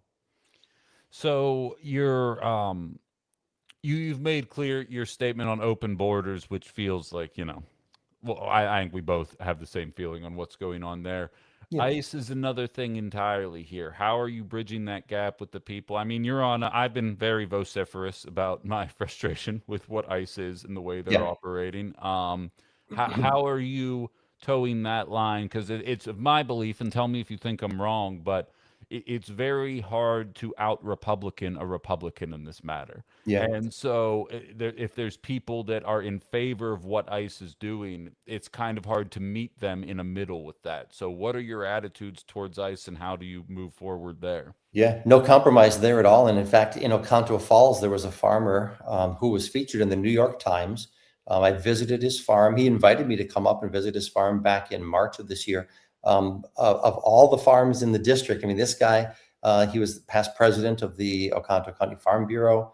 And he asked me to come up specifically because he wanted to have a conversation about how awful ICE's policies are for agriculture. And it wasn't from, we get this idea that Republicans are supporting ICE because they're all racist. That is not even close to being true. This particular farmer had a guy who was deported by ICE back in 2006, and it was civil and it was an orderly process. But he talked to me about immigration from a human standpoint. How do you treat these people like the humans that they are? The Cato Institute came out with a study, and it makes MAGA's position completely indefensible. I mean, over the past 30 years, immigrants, both documented and undocumented, have produced more than $14 trillion of positive economic value. And, the issue of immigration comes up all the time in the district. So people want to fix. We had a fix. We had a fix back in 2023, but then candidate Trump, you remember, he said to Congress, don't fix this issue. I need it as an issue to take on Kamala Harris in the fall. Politicians should never, ever, ever be putting politics ahead of people. And I was so touched by just this one farmer, but there's tons and tons and tons of them that want an immigration fix. And they recognize that without immigrant labor, the dairy industry would be dead in a week. The cheese industry would be dead in 2 weeks. The processing plants would be dead in 3 weeks. And Wisconsin's number one industry would be gone. Yeah, we're speaking with Mark Scheffler, running for the 8th Congressional District. Last time you were on the show, you presented this idea, and I'd like you to set it up again, just because it's a newer economic idea surrounding what you refer to as the tiny tax. Yeah. What that looks like relative to the tax system here. And I had some interesting thoughts on the matter as well. But if you don't mind, just so the listeners who maybe aren't as up to date on what you're proposing here, maybe explain what the tiny tax is relative to the system we're currently using right now. Yeah, so the tiny tax is actually one of the great Wisconsin ideas. As taxpayers, you and I and all the listeners who are here in Wisconsin funded this idea because it came out of the UW economics department. A guy named Edgar Feiga created it. He called it what an economist would call it. He called it the alternative payments transfer tax. I call it the tiny tax. It's just a lot easier to understand. And it really builds on what hundreds of millions of folks around the globe actually use this already. It's just like the value added tax, except it goes quite a bit further in taxing all financial transactions. It eliminates the income tax. Most currency now and most money passes through the economy at the speed of light in digital transactions. So we have the infrastructure now to collect taxes immediately at the point of sale whenever money transfers from one party to another. What it would do is it would actually do something pretty remarkable. It shifts the burden upwards to those who in the economy do the most transactions. That's not folks in Northeast Wisconsin, Ben. These are folks that are on Wall Street, the large corporations, billionaires, a trillionaire, mega millionaires that use the economy the most. So it's like a toll road, essentially. Because we can tax it immediately whenever money changes hands, we'll never have to file tax returns ever again. That's going to save us collectively between businesses and individuals. It'll save us about $200 billion a year. That's the total compliance cost just to navigate the current system that we have. You know, there's nothing in our economy that works the same way as it did in the 1900s. But the tax code that we have today had its origins back in 1913, and it really hasn't been modernized. It's time to modernize it. It's time to move us to a system that's more fair. It would reduce taxes on working folks by an average of $8,000 per year, per household here in Northeast Wisconsin. Add it all up among all the households, it would bring $2.2 billion a year back to the economy just in our district. Statewide, it'd be about $20 billion. What could we do with $20 billion more in our pockets? Fund schools, roads, bridges, infrastructure, the things that people can touch and feel and walk into, just like all the town halls I did. They were all in public schools. Folks in rural communities are super proud of their public schools. We should fund them, and the tiny tax helps us to do all of that. Just for my own personal understanding, is this a progressive tax? Is it more like a flat tax, or I guess how does that? Is it just by Yep. transaction, or what does that actually look like there? Yeah. So, it is a progressive tax because it cuts taxes on working folks. It shifts the burden upwards to those who do the most transactions. So an average family earning $100,000 a year, so that'd be two income household, and that's a solid income. I mean, these are successful people, but that's not an unusual household income. $100,000 income, the taxes would be $400 per year. Right now, the average tax is about $8,400 per year. So yeah, it's absolutely progressive. It shifts the burden to where it should be, and it taxes those that use the economy the most, right? So it's completely fair. Everybody pays the same rate. Everybody pays taxes. So there are no loopholes anymore. Anytime money changes hands in any entity anywhere, it has that same tiny tax, and the tiny tax is unbelievably small. It's less than 0.5% in total. And so, if you're working, you're only going to be taxed on the money that you get, never ever on the money that you spend. And that's why it's not a regressive tax. My opponents, my challengers try to the issue all the time. It couldn't be any more clear. You're only taxed on the money that comes into your pocket, and it's only taxed one time. That's it. In the world of healthcare, regular listeners are probably sick of me hearing about it, but I unexpectedly found myself without healthcare at the end of June. And I was told that the cost in order to maintain the healthcare I had was $600 on a whim every single month. Now, I am not a parent. I was fortunate enough to be able to bounce back, but the experience that I have, not the lazy 20-something playing video games in his mom's basement, Mhm. just something that can happen to anybody any day of the week here. How would you move to address healthcare in the state of Wisconsin, whether that be easier access to Badger care, more affordability? What would your ideal situation be? Yeah, so we owe a huge debt of gratitude to former Democratic Congressman Steve Kagan. He's endorsed me in this race because he believes not only do I have a plan to provide health care for all, but also a plan to pay for it. And he was one of the major architects of the Affordable Care Act. You know, when that plan was first proposed, there was a public option that was proposed in there, and Republicans fought it tooth and nail, and eventually that got taken out. So there's no public option inside of the Affordable Care Act right now. There are a variety of public options that I would support. The thing that I think is probably the easiest to do would be to offer universal primary health care coverage to every single American from birth through Medicare age, whenever that is. Right now it's 65. I would support lowering that to 55. If there were a bill that offered Medicare for all, that is affordable, that kept the quality of our healthcare system intact, right? The quality isn't an issue. It's access and affordability. And your experience, Ben, was exactly what my experience was all the way back in 2002. I switched jobs from one employer, started my own company, started my own independent financial planning firm. And I found that because I had the cholesterol that was just a couple of ticks above the 200-point threshold, the insurance company just denied me coverage. So I had no coverage. My wife had a small temporary healthcare issue. They wouldn't cover her as well. And because of that, our newborn son wouldn't be covered either. So you're in the same position that I was in. And I think that we should move beyond having healthcare just tied to employers. Now, this is also the way that we as Democrats win this race this year, because there are all kinds of businesses in Northeast Wisconsin that would benefit tremendously by having that burden that they have to pay for 50% of an employee's health care. We should alleviate them of that responsibility. That should be shifted. And as it turns out, my Citizen Care Corps, that primary health care coverage, would be paid for entirely by the tiny tax. The tiny tax, not only does it cut taxes on working folks, but it generates about three times as much as the current income tax does in a system that's completely more fair. And we would use that to fund primary health care coverage for every American. It's a good answer there. I hate to go back to the tiny text, but I want to make the whole reason you're here is to clarify for listeners. And I just see a couple comments. Justin says, I feel like I missed something. You're only text once when you receive the money. What about transactions? Ethan says, this is the fourth time I've tried to understand the tax plan, is not how it's not regressive, and I'm still confused.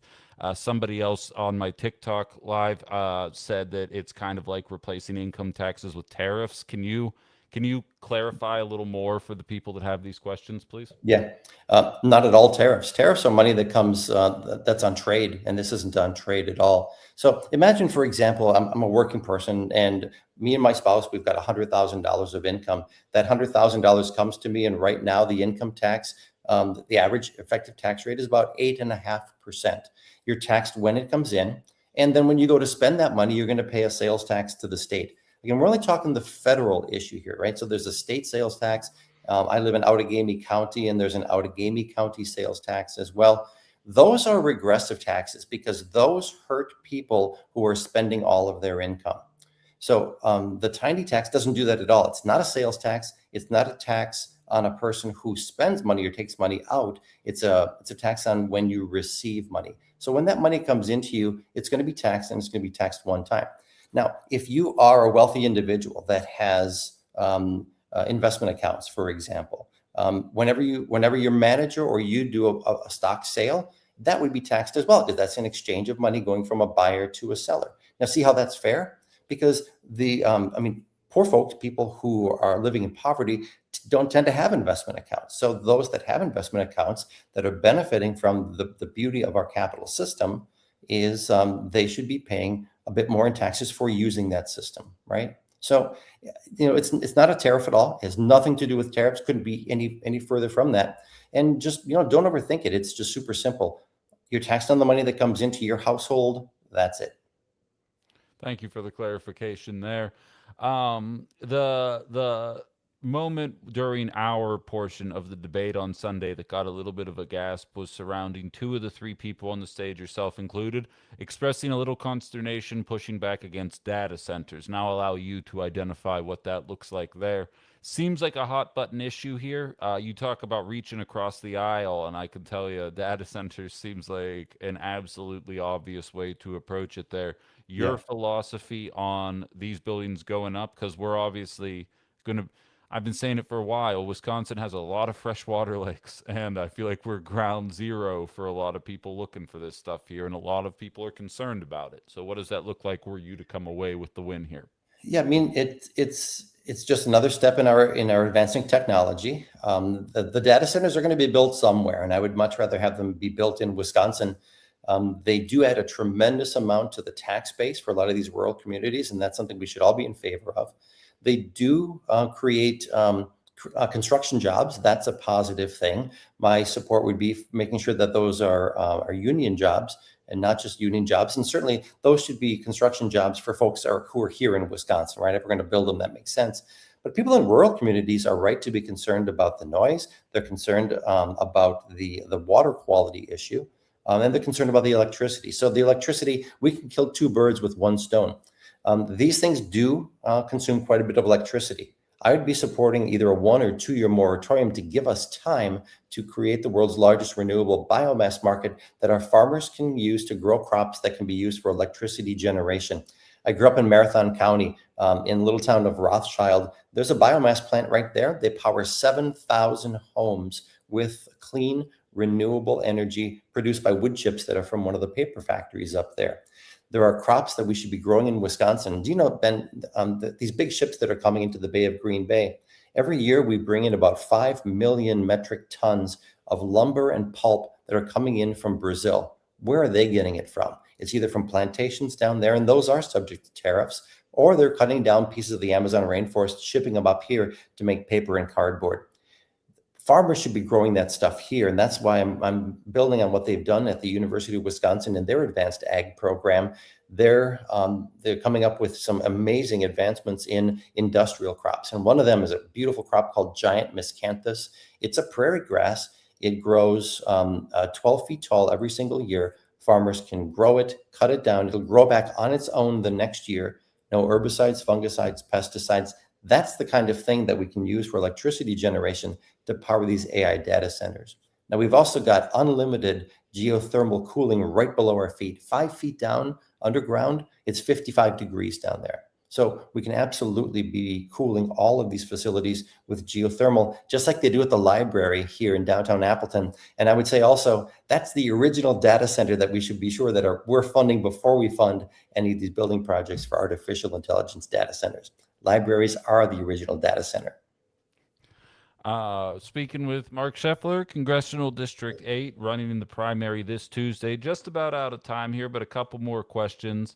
A big one on everybody's mind that feels like it's gone by the wayside lately is affordable housing. There's a number of ways to do it, and as a property owner, it's quite the balancing act, right? We've even seen the current president say, why would I want to bring property prices down? The people in the homes absolutely love them, but you're kind of boxing the people who don't have one out right now. How would we address this in Wisconsin, were you to win? Yeah. So first of all, I'm not a socialist. I am a capitalist, and I understand that capitalism is the mechanism that we use to fund social programs like affordable housing, like Social Security, like Medicare, like our military and police and fire and roads and all of that.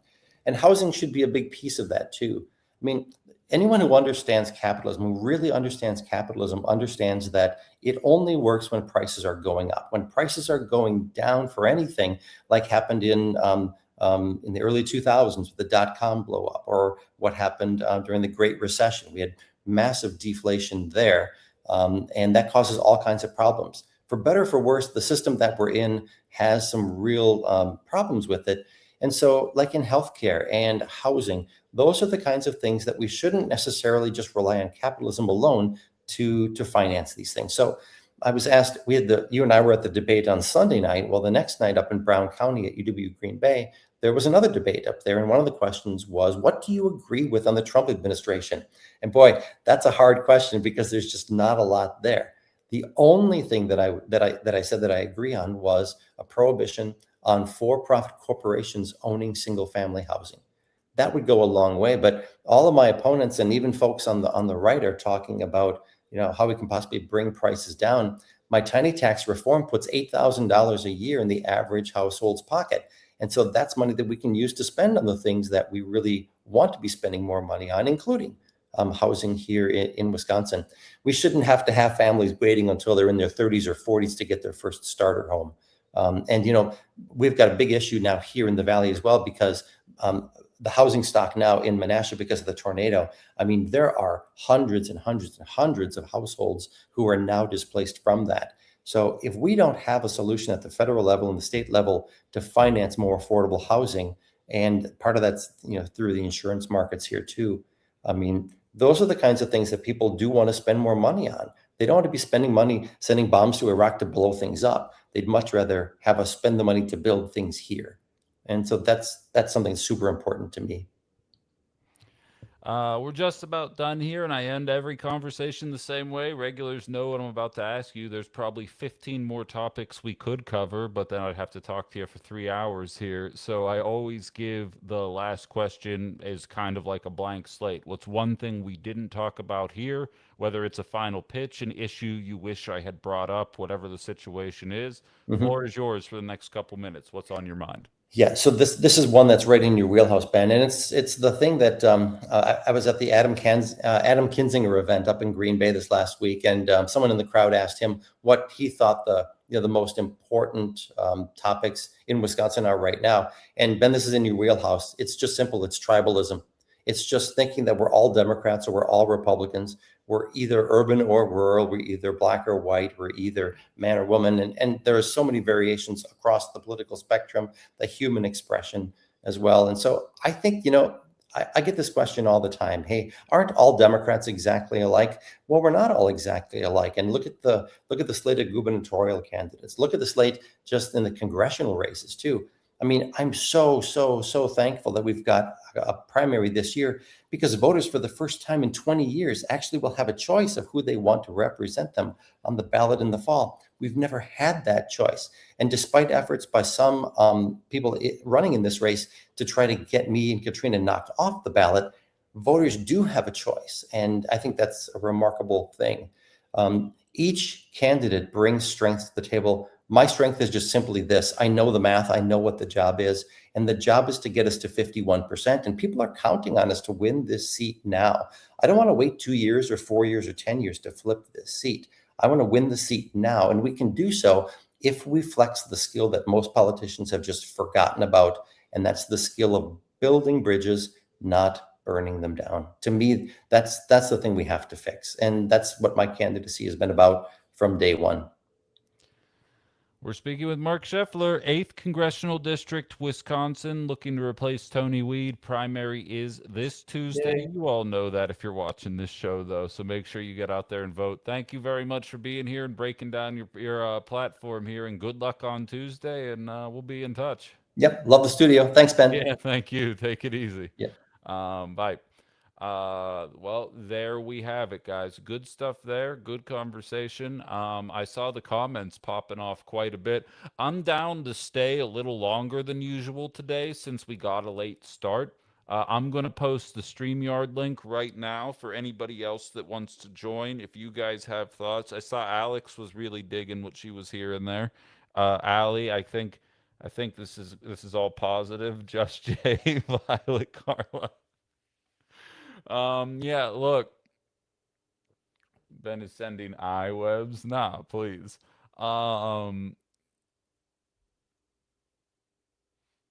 Wait, what's this?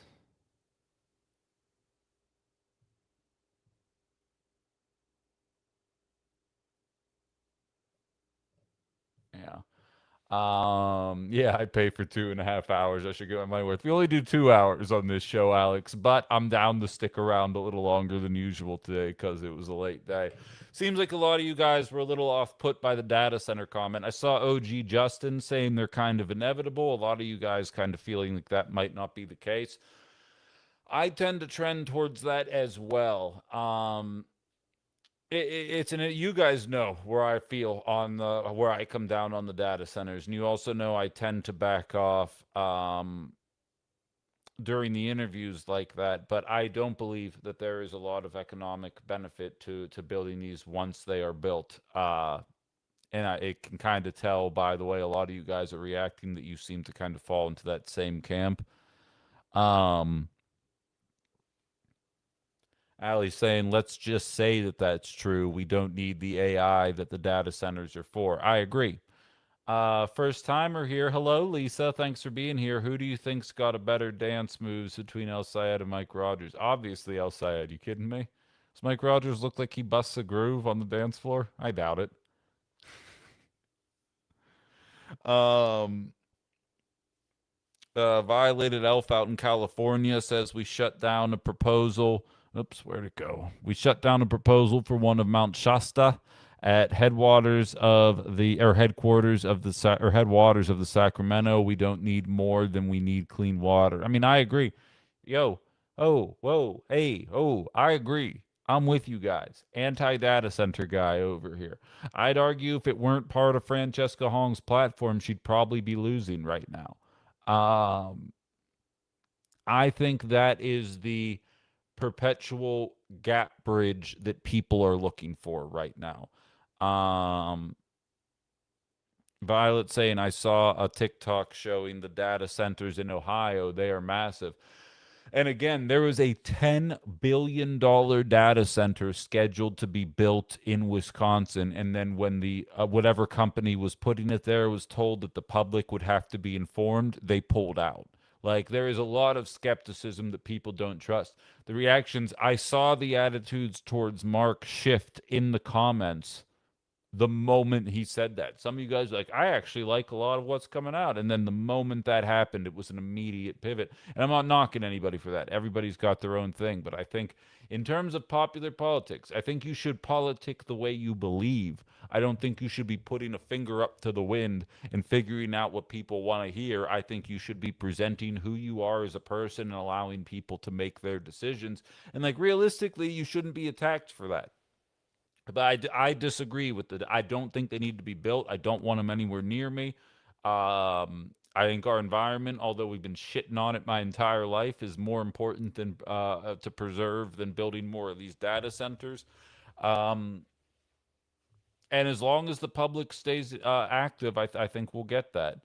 What's Lorelei saying up here? If we do data centers right, how about the parallel? How about that parallel to company towns, I wonder? Sure. That's not terrible. Except Lorelai, I'd even take you a step further and I'd argue at least company towns got provided jobs. Like after these things are built, forget about it. And again, far be it for me to spread any conspiracy theories. I will say my previous pace of employment was sponsored by a construction company that was probably going to be building a bunch of data centers. Um, and I am known as being vocally anti-data center. So, I mean, and one of the reasons was I used to have I actually have the USB. Once I get settled in again with internet, I'll eventually rifle through all that old audio. But it was a Microsoft attorney who just says point blank, I once the data center is built, there's very little economic benefit to the area. And that's a Microsoft attorney who was there in favor of data centers. They're like, yeah, it's a really nice initial boon, and then a handful of people will still be there to run it, but we'll see what happens. Daniel Christie just simply says in all caps, Hong in Wisconsin. I feel that. I feel that energy right now. Um,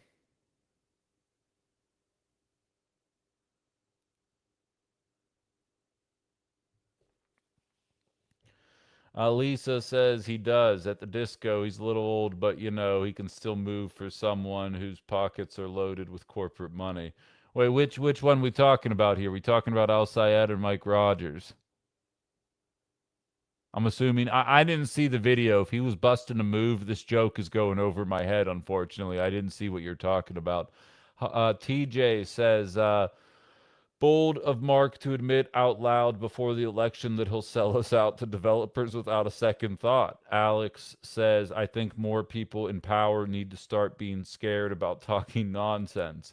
Hypothetically, if you ran, what would you run on? My main issue is Medicare for all. My like what's funny, Susan, is it almost sounds like I'm copying at this point. Erin, the intern, who is busy doing homework right now, so she's not going to hear me say this, but I'm going to rub her face in it a little bit. She says, I hate to give you credit. She said, but you always say progressives are about 5 to 10 years ahead of the curve, and then eventually everybody else catches up.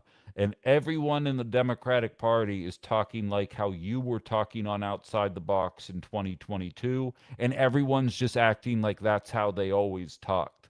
And so, like, the El Sayed campaign would be my campaign. Healthcare shouldn't make you go broke. You shouldn't get millions, if not billions, of dollars from a handful of people that want to make sure that you are challenging, that you won't challenge their interests. And just the basic common sense stuff. If people tried to come at me and say, what is a man or a woman? I'd say your mom. And then I go back to an economic question. I think it's very simple to win in this political world. And like, there's part of me that just wants to cash out of my duplex and run for something. Just take the money that I get and go run for something. But I think I'd rather just build this right now. But like, there's part of me that knows that the outside the box platform would absolutely demolish most candidates. And I am offering you guys the template. You guys can take these ideas and this audio and create your own intention here. All you got, or create your own campaign. Just say the shit I say and make it even sound a little better. Jeff saying I'm stuck at 800 subscribers. How have none of you come by and subscribe since then? I'm gonna need you to subscribe here. Hal says most data centers don't employ the number of people they promise. Absolutely not. Oh, we're seeing it 8:02 now. Okay, all right. Jeff's lied to me. That's fine. He's been known to do that. I'm joking. I'm joking. Yeah. The world is becoming more conscious, says Violet. Yvette out in DC. Hello, Yvette. Says I didn't care for him. He seems very disingenuous. Alex says there's no reason to have a crowd of people be cordial with you and then laugh in their face when you cross a hard line. That's just plain stupid. Jim says most data centers have property tax deals that lower their taxes to near zero. Susan says good answer, LOL. Decapitation for you. Exactly. Ecuador says, Ben, I have a full plan that would fix every city's problem. It's unconventional, but would solve everything in a few years. I have a feeling I think I know what you're going to suggest. And Alex says, oh, the fucking 6:20 a.m. commercials kill me. Data centers create hundreds of jobs. Oh, no, exactly.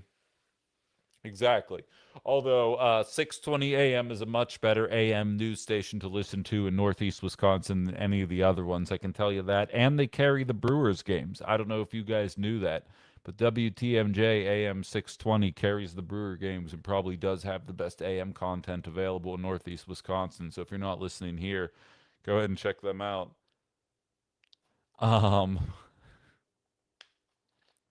You damn Skippy, exactly. Well, you know what? I can't help myself. Wait, wow. Yvette said damn Skippy in DC at the exact same time you said damn Skippy here, Alex. This is I don't suppose you're secretly a middle-aged black woman.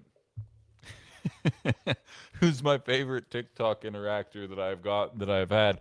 Really, it makes TikTok all worth it.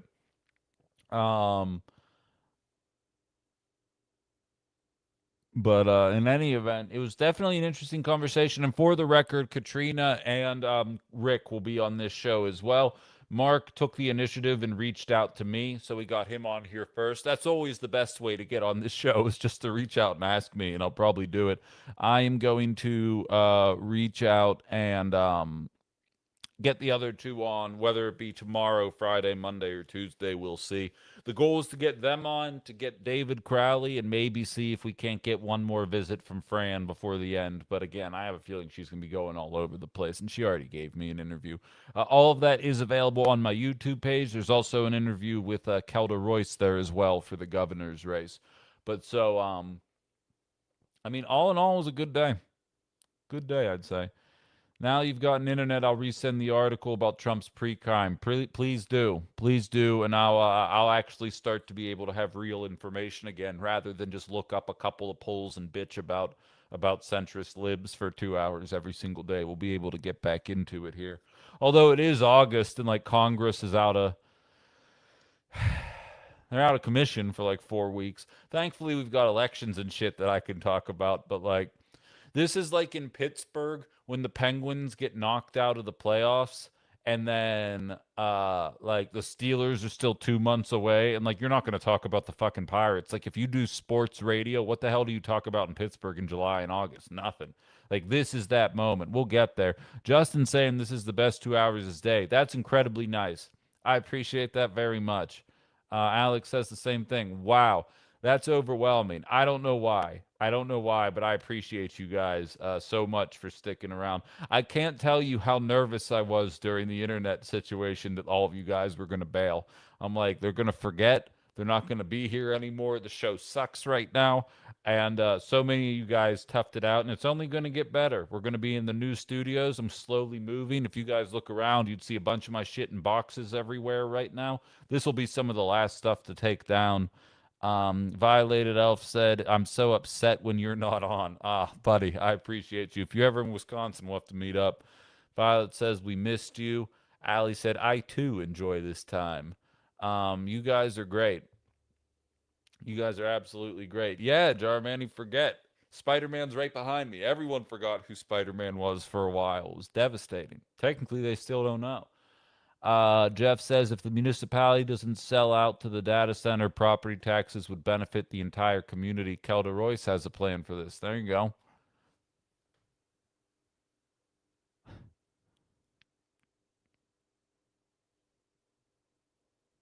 Well, I'm moving into a studio and I'm moving, but not out of Northeast Wisconsin. I'm not going to say where I'm moving publicly just because I think I played a little fast and loose with where I live in my apartment complex. And while all you guys are great, there are Floyds out there that I'd rather just not know exactly where I live. Um, so that I'm not going to say anything in particular. And then if you just know me in my personal life, you'll eventually put it together eventually. Um, Please, Nataki, I'm a millennial. You think I'm running around buying houses? Please. Yeah, Chuck, I am home. It's wonderful. Susan, I saw the new Spider-Man as well, but I was pissed off that he didn't actually turn into a giant spider. Like I went in expecting that moment and all I got were like some dark black eyes. Like unless they're waiting for that reveal like during Doomsday, then maybe. But like, you know, it was fine. I'm not saying I hated it. I'm just saying. I think they maybe bit off a little more than they could chew with all the different storylines. Like I feel like him turning into a spider had nothing to do with anything. It was a superfluous plot line. Unless they're planning to pay it off in a future movie, which they might be. But I don't wanna crap on, but I did enjoy the movie very much. And what really bothered me about it, and I already went on this tangent, but like in 2008, Batman had to stop being Batman for like 10 years because he decided to turn everyone's cell phone into a camera in order to save 1,000 people's lives and find the Joker. And then Spider-Man's like, yeah, I turned everybody's phone into a camera and I'm using it to spy to find this psychopath. And it's like, LOL, well, I guess that's what heroes do now. And I'm like, I'm anti-flock, bruv. This isn't going to fly. This isn't going to fly that Marvel's trying to push this as a normal philosophy. He did mention Peter too.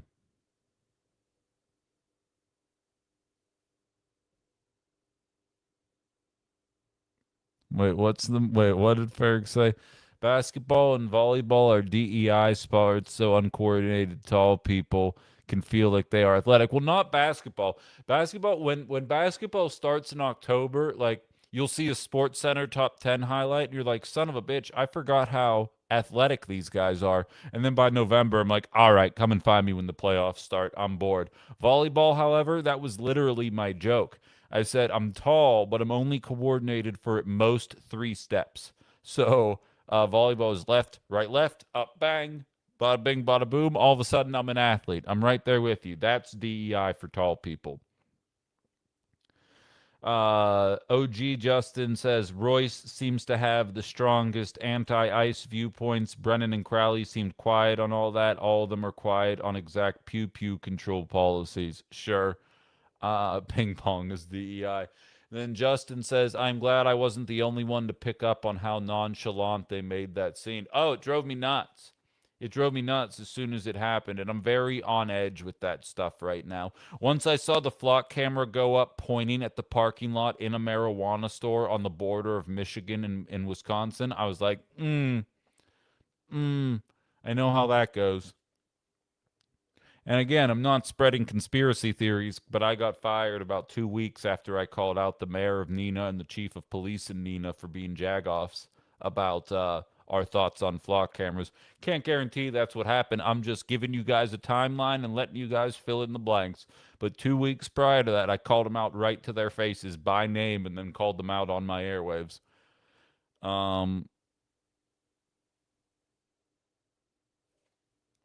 Violated Elf, what is the new Colorado pew pew law? Out of curiosity.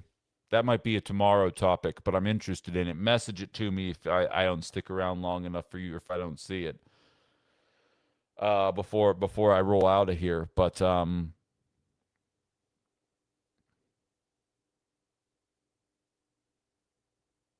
thank you, Allie, for posting that there. Have I been flocked? Yes, thank you, thank you, thank you. Yeah, I'm pretty sure Erin the intern was the one tearing down all the cameras in Winona, because that's where she went to college. But all right. I think all things considered, it's nice to be home. I think this felt good. This felt right. And it was very Bush League. Like, I don't think you guys understand.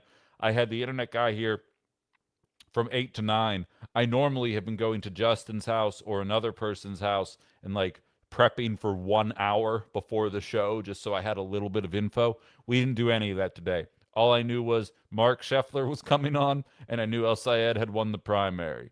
Yes, After Dark tonight. We're doing it. Hashtag we're doing it. 7 to 8 p.m. Ben After Dark. We're bringing it back. Everybody's hanging out. We're going to have fun times. Don't know what we're going to do. Probably nothing, but that's fine. And we'll keep it rolling from there. Yeah, and Ali, I already know what was going on Facebook a little bit. I didn't have time to comment, but I'll go check it out again, I'm sure.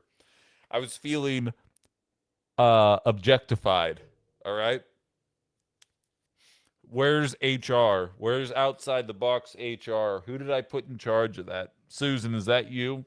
Who do I complain when I'm feeling sexualized in ways that I do not consent to? Because that's what's been going on Facebook.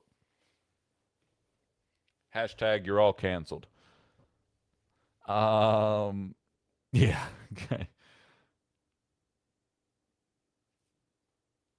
But yeah, so back to normal starting now and probably forever. And then of course, oh, I didn't even see the funeral. I didn't even see the funeral. I'll have to check that out. And I have to say before I leave, I'm so glad. First of all, I'm not mad about it at all. I thought it was very funny, but I was sitting there like, God, I'm so happy my dad isn't on Facebook, because Ali made a wanted poster. I had been volunteering for a couple days around Menasha, and then all of a sudden on Facebook there was a poster that was like, wanted, hasn't been seen since the tornado. And I was like, all right, that's funny and I get it and I'm not mad about it, but like, Jesus, there's 80-year-old family members of mine on this website and they're going to think I disappeared in the fucking wreckage, and I really don't have a means to communicate with people in a meaningful way. And when I saw the poster, I was just like, this is exactly my kind of humor. But oh my god, if my mom were still alive, she would have went to your houses. Um and been like, the fuck, like it would have been so bad. It's not her style of humor at all. But in any event, I'm here for it.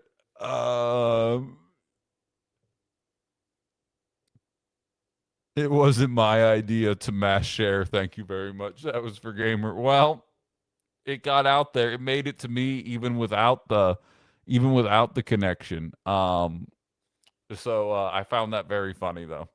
I have not seen the funeral though, so I will go on Facebook shortly after this. I'm going to, yeah, who reads shit, Ali? Like, oh, all you gotta do is read it. Have you met America? Have you met America before? All you gotta do is read it, please.